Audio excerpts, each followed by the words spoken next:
वज़्ज़ुहा वल्लैलि इज़ा सजा मा वद्दअक रब्बुक वमा क़ला वलल आखिरतु खैरुल लक मिनल ऊला वलसौफ युअतीक रब्बुक फतरदा अलम यजिदक यतीमन फ़आवा ववजदक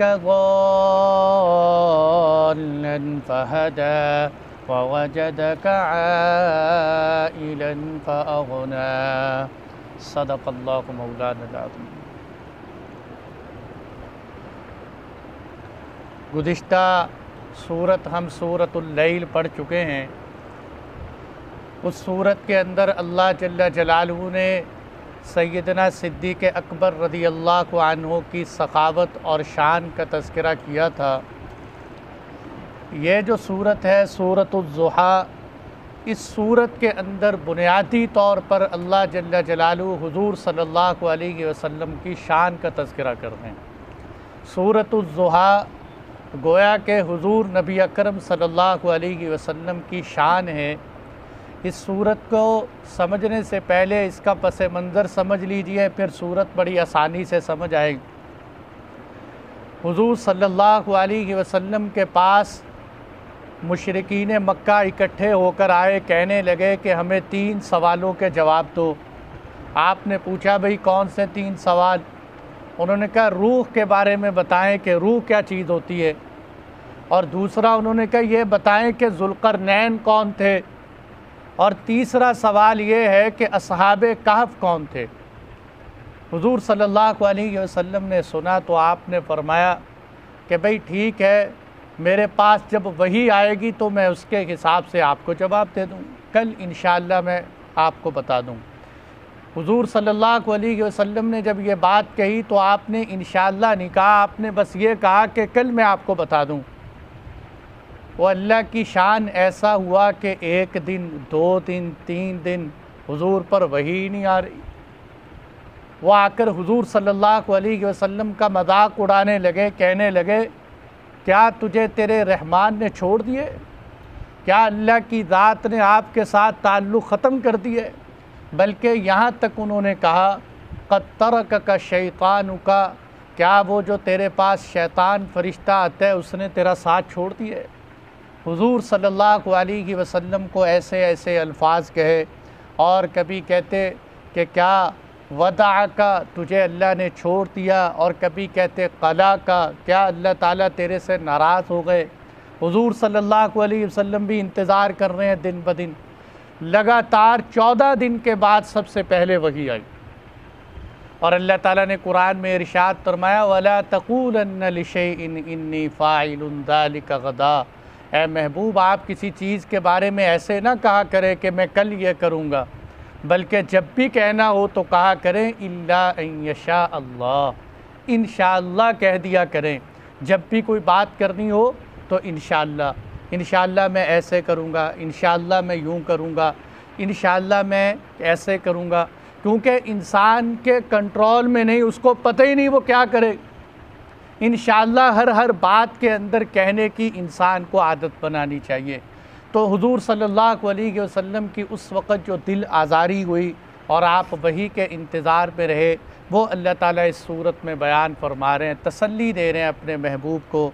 तो चुनाचे सबसे पहले कहा वज़्ज़ुहा, कसम है ज़ुहा की। ज़ुहा कहते हैं जब दिन खूब रोशन हो जाए तो उसको ज़ुहा कहते हैं। इसी से है सलातुज़्ज़ुहा, चाश्त की नमाज। चाश्त की नमाज देखो, जैसे सूरज तुलू होते हैं ना, सूरज के तुलू होने के 10-15 मिनट बाद कहा जाता है आप इशराक की नमाज़ पढ़ लो। इशराक कहते हैं सूरज का चमकना, निकल आना, और ज़ुहा कहते हैं उस वक़्त जब सूरज खूब रोशन हो जाए। इसका अंदाज़ा ये लगाया जाता है कि सूरज के तुलू होने के तकरीबन 1.5 घंटे बाद चाश्त की नमाज का वक़्त होता है। चाश्त की नमाज हुज़ूर सल्लल्लाहु अलैहि वसल्लम से 4 रकात से लेकर 12 रकात तक पढ़ना साबित है। इसके बड़े फ़ज़ाइल हैं। कभी कभी हमें चाश्त की नमाज़ भी पढ़नी चाहिए। सही मुस्लिम की हदीस है कि हुज़ूर सल्लल्लाहु अलैहि वसल्लम ने फ़रमाया कि इंसान के जिस्म में जितने जोड़ हैं, हर जोड़ के बदले में एक सदका लाजिम है। आपने फरमाया क्या तुम्हें वो अमल बताऊं कि जिससे तुम्हारे सारे जोड़ों का सदका अदा हो जाए। आपने फरमाया वो चाश्त की नमाज। चाश्त की नमाज से इंसान के सारे जोड़, जो इंसानी जोड़ हैं, उनका बदल अदा हो जाता है चाश्त की नमाज से। तो इसलिए हो सके चाश्त की नमाज 4 रकत, 8 रकत, 10 रकत, 12 रकत, हुजूर से 12 रकात तक साबित है। तो हमें चाश्त की नमाज, तो खैर उससे है सलातुज़्ज़ुहा। फरमाया चढ़ते दिन की कसम, खूब रोशन दिन की कसम, वल्लैल इदा सजा, और रात की कसम के जब रात अपने आप को छुपा दे, और रात की कसम के जिस वक़्त रात में सारी दुनिया के इंसान साकिन हो जाएं, उस रात की कसम। यहाँ अल्लाह ताला ने 2 कस्में खाई। पहली कसम खाई दिन की और दूसरी कसम खाई रात की। इससे पिछली सूरत के अंदर अल्लाह ताला ने वल्लैल इदा यग़शा वन्नहार इदा तजल्ला, वहाँ भी दिन की कसम खाई, रात की कसम खाई। लेकिन अजीब फ़र्क देखिए कि वहाँ अल्लाह ताला ने पहले रात की कसम खाई, फिर दिन की कसम खाई, और इस सूरत में अल्लाह ताला पहले दिन की कसम खा रहे हैं, फिर रात की कसम खा रहे हैं। इसमें उलमा ने बड़ी हिकमतें बताई कि क्या बात है कि अल्लाह ताला ने पहले जो है दिन की कसम खाई, फिर रात की कसम खाई। तो इसकी एक बेहतरीन हिकमत यह है कि पिछली सूरत सूरतुल लैल असल में शान सिद्दीक़ अकबर पर सूरत है, उसमें हज़रत सिद्दीक़ अकबर की शान बयान की गई, और इस सूरत में हुज़ूर सल्लल्लाहु अलैहि वसल्लम की शान बयान की गई। तो हज़रत सिद्दीक़ अकबर की ज़िंदगी को रात से शुरू किया और हुज़ूर की ज़िंदगी को दिन से शुरू करके ये बताया कि चुनांचे अगरचे हज़रत सिद्दीक़ अकबर का मकाम बहुत ऊँचा है, लेकिन उन्होंने भी दौर जाहिलियत गुजारा है, इस्लाम से पहले की ज़िंदगी गुजारी है। इसलिए कहा कि रात जुल्मत, शिरक की रात, गुनाहों की रात, तारीकी रात, कि हज़रत अबू बकर सिद्दीक़ शुरू से ही मुसलमान नहीं हुए। हाँ, ये बात तो है कि मर्दों में सबसे पहले इस्लाम लाने वाले हज़रत अबू बकर सिद्दीक़ हैं, लेकिन हुज़ूर सल्लल्लाहु अलैहि वसल्लम की ज़ात को देखिए कि आप शुरू से ही रोज़े रोशन की तरह रोशन थे, और शुरू से ही तमाम के तमाम अंबिया किराम अलैहिमुस्सलातु वस्सलाम किसी भी किस्म के गुनाह से पाक होते हैं। अंबिया किराम से गुनाह नहीं होते, अंबिया किराम मासूम अनिल ख़ता होते हैं। तो इसलिए हुज़ूर सल्लल्लाहु अलैहि वसल्लम की ज़िंदगी को दिन से शुरू किया और हज़रत अबू बकर सिद्दीक़ की ज़िंदगी को रात से शुरू किया। जब ये बात हमें समझ आ गई तो अगली बात बड़ी दिलचस्प समझने की ये है कि फिर अल्लाह ताला ने अगली सूरत में रात और दिन का इकट्ठा तज़किरा करके ये बता दिया कि जहाँ हुजूर की ज़ात होगी वहीं सिद्दीक़ अकबर होगा, जहाँ हुजूर सल्लल्लाहु अलैहि वसल्लम होंगे वहीं सिद्दीक़ अकबर होंगे। और ये भी बता दिया कि जैसे दिन के बाद रात होती है, इसी तरह हुजूर के बाद सबसे बड़ा मकाम अबू बकर का है, इसी तरह हुजूर के बाद सबसे बढ़कर मकाम सैयदना सिद्दीक़ अकबर का है। और हज़रत अबू बकर सिद्दीक़ को हुजूर से कहाँ कहाँ जुदा करें? सफ़र में हुजूर के साथ, हज़र में हुजूर के साथ, गारे सौर की रातों में हुजूर के साथ, और यहाँ तक कि दुनिया की ज़िंदगी हुजूर के साथ गुजारने के बाद हमेशा के लिए आराम भी हुजूर के साथ कर रहे हैं, और क़यामत के दिन हुजूर सल्लल्लाहु अलैहि वसल्लम के साथ उठाए जाएंगे। तो इस सूरत में भी अल्लाह ने इकट्ठा तज़किरा करके बता दिया कि सिद्दीक़ और नबी इकट्ठे ही रहेंगे, कहाँ कहाँ से जुदा करोगे। इसलिए फरमाया वज़्ज़ुहा, चाश्त की कसम, दिन की रोशनी की कसम, वल्लैल इज़ा सजा, रात की कसम के जब रात ढांक ले अपने आप को, छुपा ले अपने अंदर रात को, मा वद्दअका रब्बुका व मा क़ला। ये जवाब कसम। पीछे 2 कस्में बयान हुई, अब ये जवाब कसम। देखो जैसे हम कसम खाते हैं ना, अल्लाह की कसम, अब ये तो कसम खा ली, अब कसम खा के आगे क्या कहने हैं उसको जवाब कसम कहते हैं। जहाँ जहाँ भी कुरान में कसम होगी उसके साथ ही जवाब कसम भी होगा। तो अल्लाह जल्ल जलालहू 2 कस्में खा कर कह रहे हैं, मा वद्दअका रब्बुका व मा क़ला, ए पैगम्बर, ए मदनी, तेरे रब ने तुझे छोड़ा नहीं। मा वद्दअका, अलवदा कहते हैं किसी को छोड़ देना, और मा वद्दअका रब्बुका, तेरे रब ने तुझे छोड़ा नहीं है। वमा कला, और कला कहते हैं नाराज़ होने को, गुस्से हो जाने को। और ए महबूब तेरा खुदा तुझसे नाराज़ भी नहीं हुआ, ए अल्लाह के पैगंबर तुझे छोड़ा भी नहीं और तुझसे नाराज़ भी नहीं हुआ। अब हम उस वाक़े की तरफ देखें कि यहाँ हुज़ूर सल्लल्लाहु अलैहि वसल्लम की अज़मत का अंदाज़ा लगाएं कि मुनाफिकीन ने जिस तर्ज़ पर हुज़ूर की शान में गुस्ताखी की, अल्लाह ताला ने उसी अंदाज़ में हुज़ूर की अज़मत को बयान किया है। जैसे आप सल्लल्लाहु अलैहि वसल्लम जब कोहे सफ़ा पर खड़े हुए ना, ये सफ़ा मरवा जिस पे हाजी हज़रात दौड़ते हैं, मैं कहता हूँ जब इंसान सफ़ा मरवा पे दौड़े ना तो सोचना चाहिए कि तेरी सआदत है कि तू उस जगह पर दौड़ रहे जहाँ हुज़ूर सल्लल्लाहु अलैहि वसल्लम के कदम लगे हैं, उस जगह पर तू दौड़ रहे।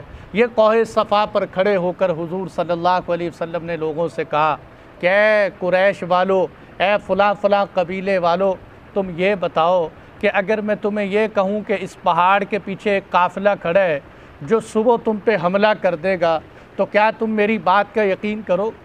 सब कहने लगे आप तो सच्चे पैगंबर हैं, आपने कभी भी गलत बयानी नहीं की, हम आपकी बात का यकीन करें। आपने फरमाया फिर कहो ला इलाहा इल्लल्लाह, फिर तौहीद पर आओ और ये कह दो कि अल्लाह की ज़ात के सिवा कोई खुदा नहीं है। आपने जब ये बात कही तो अबू लहब वहीं खड़ा हुआ था। ये बात याद रखने की है कि अबू लहब हुजूर का सगा चचा लगता है। अबू जहल हुजूर का सगा चचा नहीं है, ख़ानदानी चचा है। अबू लहब हुजूर सल्लल्लाहु अलैहि वसल्लम का सगा चचा है। वो उसी वक़्त खड़े होकर कहने लगा तब्बल्लका लिहाज़ा जमातना, ए अल्लाह माफ़ फरमाए उसके अल्फाज बयान कर रहा हूँ, ए महबूब, ए तेरे लिए हलाकत हो, तेरे लिए बर्बादी हो, क्या इसी वजह से तूने हमें इकट्ठा किया था कि कलमे तौहीद की हमें दावत दे रहे? हुजूर सल्लल्लाहु अलैहि वसल्लम के लिए जब उसने ये अल्फाज कहे तो अल्लाह ताला ने तब्बत यदा अबी लहब उतार दी। जो अल्फाज अबू लहब ने हुजूर की शान को घटाने के लिए इस्तेमाल किए, वही अल्फाज अल्लाह ने अबू लहब के ख़िलाफ़ इस्तेमाल किए। तब्बत, उसने भी क्या कहा? तब्बल्लका लिहाज़ा जमातना। इधर अल्लाह ताला ने भी फरमाया तब्बत यदा अबी लहब, ए अबू लहब तेरे दोनों हाथ टूट जाएं, तेरे दोनों हाथ बर्बाद हो जाएं।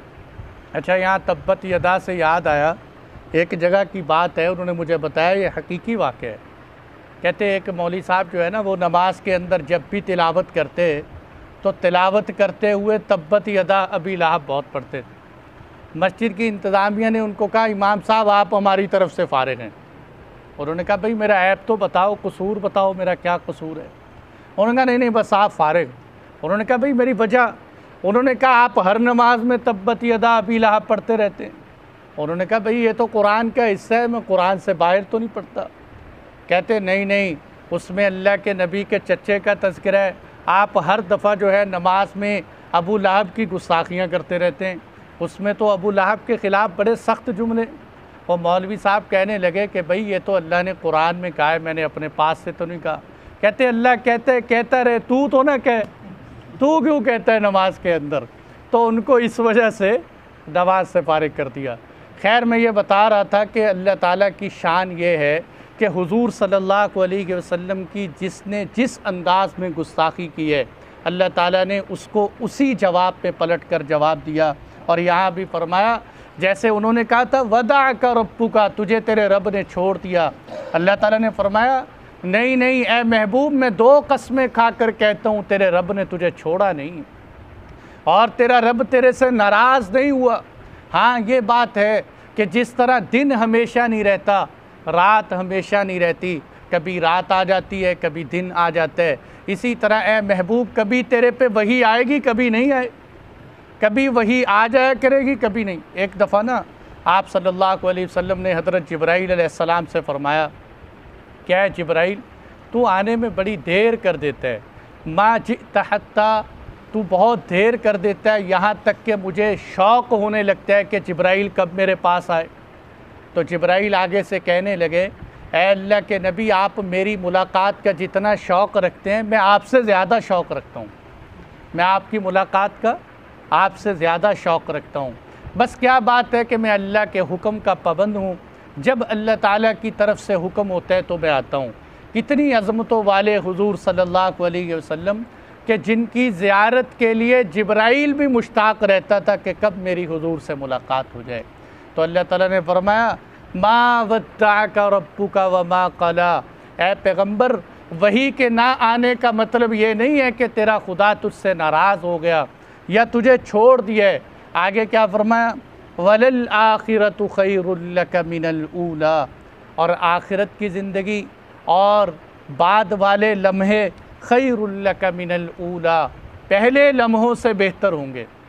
ये बहुत गहरी बात की है अल्लाह ताला ने, अगर हमें समझ में आए। देखो मेरे दोस्तों, दर्स में तो आप सारे अहबाब शिरकत करते हैं। ये वो छोटी सूरतें हैं जो आम तौर पे हम नमाज में पढ़ते हैं। अगर हमें इनका तर्जुमा अच्छी तरह याद हो, इनका मतलब याद हो, तो हमें नमाज के अंदर पढ़ते हुए दिलचस्पी आए, हमें लज्जत महसूस होगी कि तवज्जो करें कैसे अल्लाह ताला हुजूर की शान बयान कर रहे हैं कि दिन के चढ़ने की कसम, रात जब छा जाए रात की कसम, और आगे फरमाया कि ये सारी कस्में खाकर कहता हूँ कि तेरे खुदा ने, ऐ महबूब, तुझे छोड़ा नहीं, तुझसे नाराज़ नहीं हुआ। और ये बात भी बता दूँ कि ऐ महबूब, तेरी बाद वाली ज़िंदगी तेरी पहली ज़िंदगी से बेहतर होगी, तेरी बाद वाली ज़िंदगी पहले वाली ज़िंदगी से बेहतर होगी। अब इस आयत के उलमा ने कई मतलब लिखे हैं कि बाद वाली ज़िंदगी पहली ज़िंदगी से बेहतर होगी। क्या मतलब? इसका एक मतलब तो ये है कि हुजूर सल्लल्लाहु अलैहि वसल्लम के वही आने से पहले मुशरिकीन मक्का हुजूर को ताने दे रहे थे, और जब वही आई तो अल्लाह ताला ने हुजूर की शान में वही उतारी, तो हुजूर के लिए वही के आने का ज़माना पहले के ज़माने से बेहतर हो गया। और दूसरा मतलब ये है कि महबूब, तुझे मक्की ज़िंदगी के अंदर तकलीफ़ें तो पहुँच रही, लेकिन एक वक़्त आएगा तुझे मैं मदीने में ले जाऊँगा, फिर तुझे बदर, ओहद और खंदक की फतूहात दूँगा, फिर एक वक़्त आएगा महबूब तुझे मक्के में वापस लाऊँगा। और एक वक़्त था कि मक्के वाले आपको तकलीफ़ें पहुँचाकर मक्के से निकाल रहे थे, लेकिन एक वक़्त आएगा कि आप मक्के में फ़ातह बनकर दाखिल होंगे। फिर हुजूर सल्लल्लाहु अलैहि वसल्लम जब मक्के में फ़ातह बनकर दाखिल हुए, वो वक़्त था कि जब हुजूर सल्लल्लाहु अलैहि वसल्लम मुशरिकीन से डरते हुए गारे सौर में छुपे हुए, और आज वो वक़्त था कि हुजूर से डरकर सारे लोग अपने घरों में छुपे हुए थे। और वो बिलाल हबशी कि जिनको कोई अहद नहीं कहने देता था, मार पड़ती थी, आपने फरमाया फ़तह मक्का के दिन बिलाल हबशी चढ़ जा बैतुल्लाह पे अज़ान दे सबके सामने। बिलाल हबशी रदी अल्लाह अन्हु ने बैतुल्लाह पे चढ़कर अज़ान दी। इसलिए फरमाया महबूब, तेरी बाद की ज़िंदगी, आने वाली ज़िंदगी पिछली ज़िंदगी से बेहतर बना दूँगा। और आप सल्लल्लाहु अलैहि वसल्लम ने वहीं आपने बनु शैबा कबीले के उस शख्स को बुलाया जिसके पास बैतुल्लाह की चाबियाँ थी। आपने फरमाया भाई उसको बुला के लाओ। जब वो हुजूर के सामने आए तो आपने फरमाया भाई तुम्हें वो वक़्त याद है कि जब मैंने तुम्हें कहा था कि मुझे बैतुल्लाह की चाबी दे दे, मैं अंदर से बैतुल्लाह देखना चाहता हूँ, बैतुल्लाह में जाना चाहता हूँ। वो कहने लगा मुझे बिल्कुल याद है। आपने फरमाया तुम्हें याद है तूने उस वक़्त ये कहा था कि बैतुल्लाह की चाबी हर किसी को दे सकता हूँ, तुझे नहीं दे सकता। आपने फरमाया तुझे वो वक़्त याद है? उसने कहा मुझे वो वक़्त याद है। अब वो शर्मिंदा हो गया कि लगता है हुजूर सल्लल्लाहु अलैहि वसल्लम मुझे सज़ा देंगे। आपने फरमाया नहीं नहीं, वो तेरा फ़ैसला था कि तूने मुझे चाबी नहीं दी, लेकिन आज मैं फ़ैसला करता हूँ मोहम्मद मुस्तफ़ा। मेरा फ़ैसला क्या है? मेरा फ़ैसला ये है कि तूने तो मुझे एक लम्हे के लिए चाबी देना गवारा न की, और मेरी सखावत का हाल ये है कि ये चाबी क़यामत तक तेरे ख़ानदान में रहेगी। ये चाबी क़यामत तक तेरे ख़ानदान में रहेगी। हुजूर की दुआओं का सिला है कि 1400 साल गुज़र गए, आज भी बैतुल्लाह की चाबी उसी ख़ानदान के अंदर। हुजूर सल्लल्लाहु अलैहि वसल्लम ने फ़तह मक्का के अंदर इस तरह आपको अल्लाह ताला ने शान व शौकत अता फ़रमाई। और इसका एक और मतलब ये है कि आपकी बाद की ज़िंदगी पिछली ज़िंदगी से बेहतर होगी, कि यानी कि ये दुनिया तो फ़ना हो जाए, एक न एक दिन ख़त्म हो जाए, लेकिन ए महबूब आखिरत की ज़िंदगी कि यहाँ अल्लाह ताला के सामने सवाल व जवाब होगा। अल्लाह ताला वहाँ आपको वो इज़्ज़त अता फ़रमाएंगे जो किसी और को नहीं मिली। और कैसी इज़्ज़त कि आपने, जैसे अल्लाह ने कुरान में फ़रमाया कि पहली उम्मतों पर गवाह अल्लाह इस उम्मत को बनाएंगे, और पहले नबियों के ऊपर गवाही हुजूर सल्लल्लाहु अलैहि वसल्लम देंगे।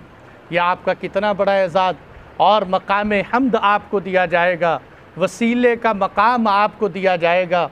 और उसके साथ साथ आप सल्लल्लाहु अलैहि वसल्लम ने फरमाया कि क़यामत के दिन मैं हौज़े कौसर पे खड़े होकर अपनी उम्मत को पानी पिलाऊँ। ऐ महबूब, तेरी आखिरत की ज़िंदगी इस दुनिया की ज़िंदगी से बहुत बेहतर होगी कि वहाँ अल्लाह ताला आपको बहुत बड़ा मकाम अता फ़रमाएँगे।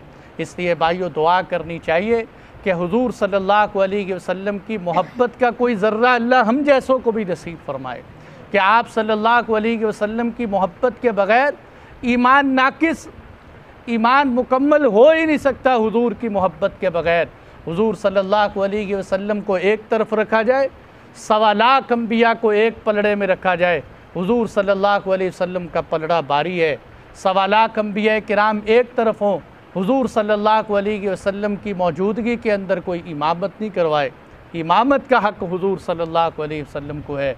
तो इसलिए मेरे दोस्तों, ये बहुत बड़ी सआदत की बात है कि हम हुजूर के उम्मती, आपने फरमाया मेरी उम्मत सारी उम्मतों के बाद आई है लेकिन जन्नत में सबसे पहले जाए, और मैं नबियों में सबसे आखिर में आया हूँ लेकिन सबसे पहले जन्नत में जाऊँगा। तो इसलिए अल्लाह ताला ने फरमाया, ऐ महबूब, तेरी बाद की ज़िंदगी तेरी पहली ज़िंदगी से बेहतर बना दूँगा। बकिया इंशाअल्लाह सूरतुज़ ज़ुहा की तफसील अगले दर्स में बयान करेंगे। अल्लाह जल्ल जलालहू हम सबको अमल करने की तौफ़ीक़ अता फ़रमाए। जी भाई, किसी साथी का कोई सवाल? हाँ जी, बहुत अच्छा सवाल किया, क्योंकि अभी कुर्बानी भी करीब आ रही। सवाल ये है कि कुर्बानी किन लोगों पर फ़र्ज़ होती है। मेरे भाइयों, याद रखना कि 4 चीज़ों पर ज़कात फ़र्ज़ होती और 5 चीज़ों पर कुर्बानी फ़र्ज़ होती। 4 चीज़ों पर ज़कात फ़र्ज़ यानी क्या मतलब कि अगर किसी शख्स ने ये देखना हो कि मेरे ऊपर कुर्बानी फ़र्ज़ है कि नहीं, तो वो 5 चीज़ें देखेगा। और अगर किसी ने ये देखना हो कि मेरे ऊपर ज़कात फ़र्ज़ है कि नहीं, तो वो 4 चीज़ें देखे। वो 4 चीज़ें कौन सी? सोना, चाहे वो जेवर की शक्ल में हो, चाहे वो डली की शक्ल में हो, जिस शक्ल में भी हो, सोने पर ज़कात। बहुत सारे लोग कहते हैं कि जेवर हो तो ज़कात नहीं होती, इस्तेमाल किया हो तो ज़कात नहीं होती। इस्तेमाल में हो, इस्तेमाल में ना हो, सोने पर हर हाल में ज़कात। नंबर 2, चांदी, चांदी भी किसी भी शक्ल में हो उस पर ज़कात। तीसरे नंबर पर नकदी, कैश, वो माल जो आपके जेब में हो या आपके अकाउंट में पड़ा हुआ हो या आपने किसी शख्स को उधार दिया हो, उसके मिलने की उम्मीद हो, या आपने कमेटियां डाली हुई हैं और उन कमेटियों के अंदर आपके पैसे जमा हो रहे हैं, अभी तक आपको मिले नहीं, ये सारे के सारे नकदी में शामिल होते हैं। उसके अलावा आपने चौथी चीज़ क्या देखनी है? माले तिजारत। माले तिजारत कहते हैं उस माल को कि जिसको आप इस नीयत से लें कि मैं इसको आगे फ़रोख्त कर दूंगा। प्लाट लिया, देखो ये जितनी भी दुकानों पर सामान पड़ा होता है ना, ये सारा माले तिजारत है। ये फैक्ट्रियों के अंदर जितना भी कपड़ा पड़ा होता है, ये सारा माले तिजारत। मशीनरी पर नहीं, लूमों पर नहीं, बल्कि जितना कपड़ा तैयार शुदा पड़ा है या कोई शख्स कोई भी काम करता है, उसने अपने पास बोरियां या सामान रखा हुआ है, ये सारा माले तिजारत है। ये 4 चीज़ों के ऊपर ज़कात आती है। यानी कि अगर किसी शख्स के पास ये चारों चीज़ें मिलकर या कोई 2 चीज़ें मिलकर 52.5 तोले चांदी के बराबर हो जाएं तो उस पर ज़कात लाजिम हो जाती है। 52.5 तोले की मिकदार आजकल के हिसाब से तकरीबन 65 से 70 हज़ार रुपया बनता है। और अगर ये 4 चीज़ें भी देखनी है, उसके साथ साथ कुर्बानी के अंदर 5वीं चीज़ ये देखनी है कि घर में ज़रूरत से ज़ायद सामान तो नहीं। यहाँ आकर मैंने आपको फ़र्क इसलिए बताया कि बड़े बड़े गलती खा लेते हैं, समझ में नहीं आती। बाज़ लोग ज़कात के अंदर भी घर में ज़ायद माल का हिसाब कर रहे होते हैं। ज़कात के अंदर घर में ज़रूरत से ज़ायद सामान का कोई हिसाब नहीं। वो उसके अंदर आपके पास चाहे जितना भी ज़ायद सामान हो, उसमें ज़कात का हिसाब नहीं करते, उसमें सिर्फ कुर्बानी का हिसाब करते हैं। तो आपने देखना है कि 4 चीज़ें तो आपके पास यही हैं। 5वीं चीज़ घर में ज़रूरत से ज़ायद सामान। ये 5 चीज़ें मिलाकर अगर 52.5 तोले के बराबर हो जाएं तो आप पर कुर्बानी लाजिम हो जाती है। और ये मैंने बताया कि 52.5 तोले 65 से 70 हज़ार रुपया, यानी किसी बंदे के पास 65 से 70 हज़ार रुपये हो या ऐसा सामान हो जो 65-70 हज़ार का बन जाए तो उस पर कुर्बानी लाजिम हो जाती है। और भाई किसी का कोई सवाल? सोना कितना इंसान को? हाँ जी, ये मैंने बताया। देखो, ये बात याद रखने की है कि ये जो कहा जाता है कि सोना 7.5 तोले हो तो ज़कात लाजिम होती है, ये सिर्फ़ और सिर्फ उस वक़्त है जब किसी के पास अकेले ही सोना हो, ना उसके पास नकदी है, ना चांदी है, ना माल तिजारत है, ना घर में ज़रूरत से ज़ायद सामान है, सिर्फ़ और सिर्फ सोना है, तो उस वक़्त सोने का 7.5 तोले होना ज़रूरी। लेकिन अगर सोना भी है, थोड़ा सा है, 1 तोला सोना है और साथ कुछ पैसे भी पड़े हुए हैं, तो इस पर 52.5 तोले देखेंगे, सोने का हिसाब नहीं देखेंगे। और ये बात आप जानते हैं कि अगर 1 तोला सोना हो, अब तोला सोना 90 हज़ार से ऊपर है, 52.5 तोले चांदी 70 हज़ार पर है, तो अगर किसी के पास 1 तोला सोना है, साथ थोड़े से भी पैसे पड़े हैं, तो उस पर ज़कात लाजिम हो जाती है। और भाई किसी का कोई सवाल? कुर्बानी वाले जानवर की उम्र कितनी होनी चाहिए अगर दादा ना भी हो? बहुत अच्छा सवाल किया। देखें, कुर्बानी के जानवर जो है ना, इन्होंने पूछा है कुर्बानी के जानवर की एज कितनी होनी चाहिए। कुर्बानी के जानवर में 3 किस्म के जानवर होते हैं। सबसे छोटा जानवर बकरा, भेड़, दुम्बा वगैरह, इनकी उम्र 1 साल होनी चाहिए। और अलबत्ता उलमा ने यह कहा है कि ऐसा दुम्बा जो 6 माह का हो लेकिन मोटा ताज़ा लगता हो, तो ऐसे दुम्बे की भी कुर्बानी लग जाती है। वरना बकरा, बकरी और इस तरह भेड़ वगैरह 1 साल हों। और जो गाय, बैल, भैंस, कट्टा वगैरह, ये 2 साल के होना ज़रूरी। और तीसरे नंबर पर ऊँट है कि उसका 5 साल का होना ज़रूरी। बाकी रही ये बात कि दोंदा होना या उसकी कुछ निशानियाँ, देखो ये निशानियाँ, अगर आपके घर के पास कोई बंदा रहता है, आपको पता है कि ये सच बोलने वाला आदमी है, गलत बयानी नहीं करता, और उसके घर का ही पाला हुआ जानवर है, वो आपको ये कहता है कि भाई इसको 1 साल हो गया है या 2 साल हो गए हैं, लेकिन उसके बावजूद वो दोंदा नहीं हुआ, तो हम उसकी कुर्बानी करेंगे, क्योंकि असल मदार उम्र है, दांत नहीं। और ये बात मुहक्किकीन भी कहते हैं कि बाज़ दफ़ा वक़्त से पहले भी दांत गिर जाते हैं और बाज़ दफ़ा वक़्त गुज़रने के बाद भी नहीं गिरते। असल मदार उम्र का है। अलबत्ता अगर मंडी में लोग आजकल झूठ बोलते हैं, गलत बयानी करते हैं, तो वहाँ इंसान को निशानियाँ देख कर ही एतमाद करना चाहिए। और भाई कोई सवाल? हाँ, ये देखे, वितरों के अंदर कुनूत पढ़ना वाजिब है। वितरों में कुनूत पढ़ना वाजिब है। मखसूस दुआए कुनूत जो हम पढ़ते हैं, अल्लाहुम्मा इन्ना नस्तईनुका, ये दुआ पढ़ना मुस्तहब है। इसीलिए अगर किसी भाई को दुआए कुनूत ना आती हो, तो सबसे पहले तो उसको ये दुआए कुनूत सीखनी चाहिए, क्योंकि उसका मुस्तहब रहे। अलबत्ता जब तक उसको दुआए कुनूत नहीं आती, तो वो कोई भी मसनून दुआ पढ़ सकता है। रब्बना आतिना फिद दुनिया ये पढ़ ले, या कोई भी उसको मसनून दुआ आती हो, लंबी दुआ ना आती हो तो सिर्फ़ इतना पढ़ ले, अल्लाहुम्मा ग़फ़िरली। कोई भी मसनून दुआ पढ़ ले तो उसकी दुआए कुनूत के वो जो डब्बा है वो खाली जगह पुर हो जाएगी। बहुत सारे भाई कहते हैं जी सूरह फातिहा पढ़ लो, और कोई कहता है जनाब उसकी जगह सूरह इखलास पढ़ लो। ये किरत की जगह नहीं है, ये दुआ का मकाम है, यहाँ दुआ ही पढ़नी चाहिए। जी भाई, किसी का सवाल? हाँ जी, हाँ जी।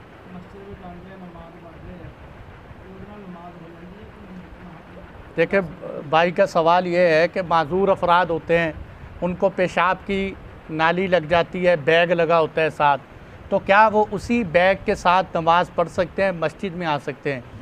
देखो, ये 2 सवाल हैं, एक है नमाज़ पढ़ना, एक है मस्जिद में आकर पढ़ना। ये चूँकि जिस बंदे को पेशाब की नाली लगी हुई होती है वो माजूर होता है।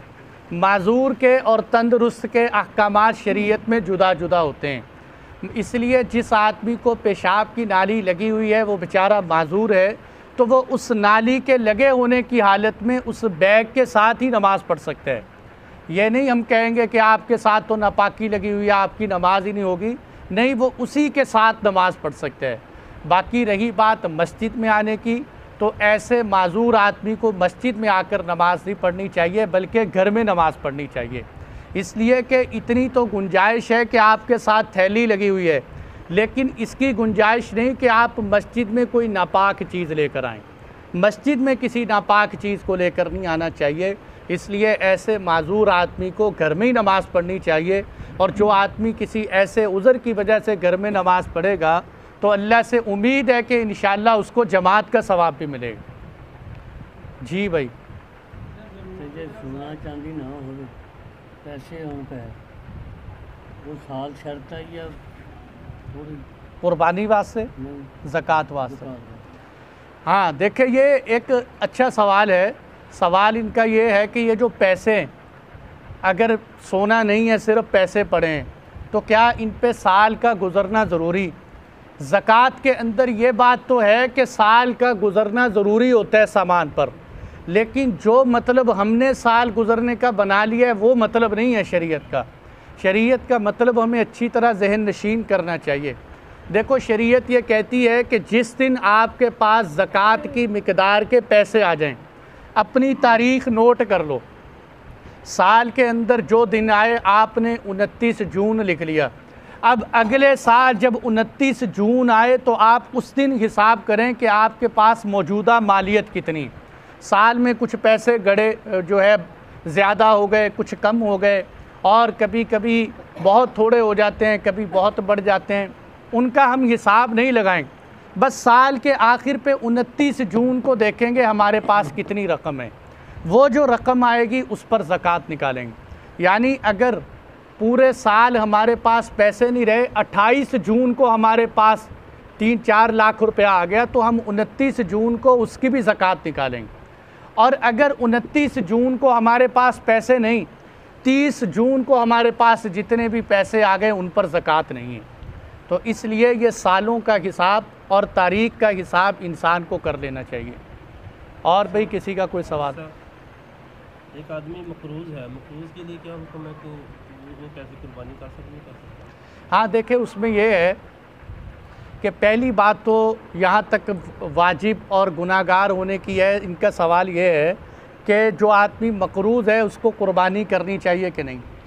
देखिए, मकरूज़ का ये है कि जैसे मैंने बताया कि 5 चीज़ों का हिसाब लगाकर और फिर देखे कि मैंने किसी का कर्ज़ तो नहीं देना, वो कर्ज़ा उसमें से माइनस करके देखे अब मेरे पास कितनी रकम बचती है।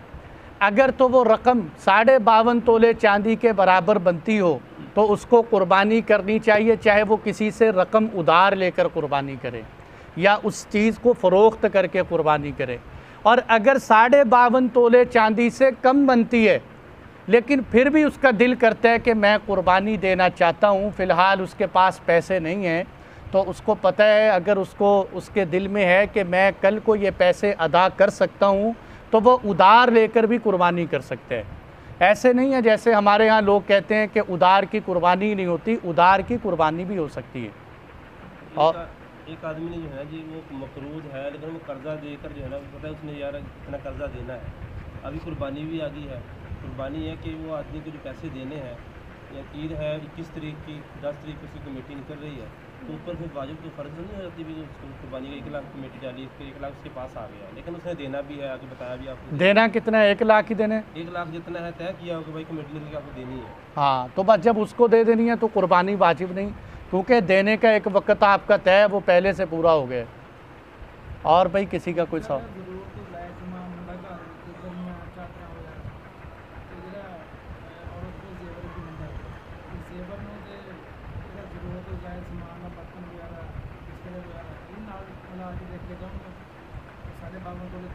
हाँ, कुर्बानी में ज़रूरत से ज़ायद सामान देखा जाए। देखो, ज़रूरत से ज़ायद सामान का मतलब क्या है ये भी समझना चाहिए। ज़रूरत से ज़ायद सामान का मतलब घर में ऐसा सामान जो पूरा साल इस्तेमाल में ना आता हो। देखो, घर में बाज़ दफ़ा कुछ बर्तन ऐसे होते हैं जो बंदा अपनी ज़रूरत के लिए इस्तेमाल करता है, मेहमानों के लिए अलग रखे होते हैं, ख़ुद इस्तेमाल नहीं करता, लेकिन जब मेहमान आते हैं तो वो भी इस्तेमाल हो जाते हैं, उन पर ज़कात नहीं, कुर्बानी भी नहीं। ज़कात तो होती ही नहीं है, ज़ायद माल में कुर्बानी नहीं। और इसी तरह घर में बिस्तर हैं, वो भी बंदा साल में कोई मेहमान आए तो निकाल के इस्तेमाल कर ले, तो ऐसे बिस्तरों पर भी कुर्बानी नहीं। वो सामान जो पूरा पूरा साल इस्तेमाल ना होता हो, वो ज़रूरत से ज़ायद सामान है, उसको सोने के साथ मिलाकर हिसाब लगाएंगे कि कुर्बानी बनती है कि नहीं बनती। और भाई बाज़ कहते हैं कि वो बाज़ लोग कहते हैं कि भाई जो कुर्बानी के अंदर टीके नहीं कर सकते, टीके का क्या हुक्म है, कुर्बानी के अंदर दे सकते हैं? हाँ, इनका सवाल है कि कुर्बानी के अंदर अकीका कर सकते हैं कि नहीं। देखो भाई, बात अच्छी तरह तवज्जो से सुनने की है, इस पे लोग बहुत एतराज़ात करते हैं। मुझे एक साथी कहने लगा, पंप के ऊपर मैं तेल डलवाने लगा, कहते आप मुफ्ती साहब हैं? मैंने कहा जी। कहते कुर्बानी में अकीका कर सकते हैं कि नहीं? मैंने कहा कर सकते हैं। कहते आप लिख के भी दे सकते हो कि नहीं? मैंने कहा भाई तूने तो तेल डलवाने के लिए आया था, यहाँ घेर के खड़ा हो गया, लिख के ऐसे ही थोड़ी दिया जाता है। मस्जिद में आओ किसी दिन लिख के देंगे। कुर्बानी और अकीका, एक जानवर आपने ख़रीदा, उसमें आपके कुर्बानी के हिस्से भी हैं, 5 हिस्से आपके कुर्बानी के, आपके या किसी और के, 2 हिस्से रहते हैं। आपने सोचा कोई अकीका रहता है, चलो ये मैं अकीके के लिए कर लेता हूँ, तो बिल्कुल आप कर सकते हैं। कुर्बानी के जानवर में आप अकीके का हिस्सा बिला झिझक डाल सकते हैं। और ये बात बड़ी कॉमन सेंस सी बात है कि देखो कुर्बानी वाजिब है, कुर्बानी वाजिब है, अकीका सुन्नत है। जब एक जानवर के अंदर वाजिब चीज़ों का हिस्सा डल सकते हैं तो उसमें सुन्नत का हिस्सा क्यों नहीं डल सकता?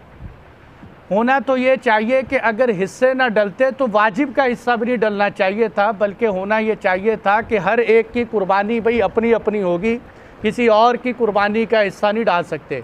जब हम किसी के वाजिब का हिस्सा डाल सकते हैं तो सुन्नत का क्यों नहीं डाल सकते?